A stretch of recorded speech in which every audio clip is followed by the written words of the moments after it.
നമസ്കാരം. സിറ്റി ന്യൂസിലേക്ക് സ്വാഗതം. പകുതി തുകയ്ക്ക് ഇരുചക്ര വാഹനം നൽകുമെന്ന തട്ടിപ്പിൽ നീതി ലഭിക്കാത്തതിനാൽ വളപട്ടണം പോലീസ് സ്റ്റേഷനിൽ യൂത്ത് കോൺഗ്രസ് പ്രതിഷേധം.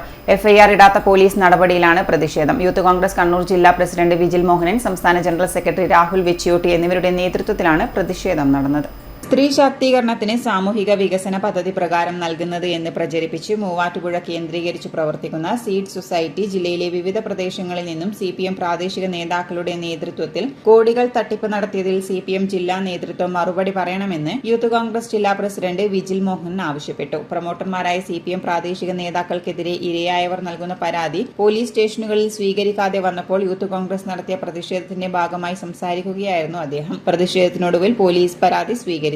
നീതി ലഭിക്കുന്നില്ലെങ്കിൽ ശക്തമായ സമരവുമായി രംഗത്തു വരുമെന്നും യൂത്ത് കോൺഗ്രസ് ഭാരവാഹികൾ അറിയിച്ചു. സംസ്ഥാന general secretary Rahul Vechiyottu, vice president Mahitha Mohan, ജീനായെ, മിഥുൻ മാറോളി, പ്രിനിൽ മധുക്കോത്ത്, എബിൻ സാബൂസ്, അമൽ കുറ്റ്യാട്ടൂർ, സജീഷ് നമ്പ്യാർ, അർജുൻ ചാലാട്, വൈഷ്ണവ് പൊന്നിയത്ത്, റാഹിദ് കാട്ടാമ്പള്ളി, സമദ് കെ, നബീൽ പൂതപ്പാറ തുടങ്ങിയവർ നേതൃത്വം നൽകി.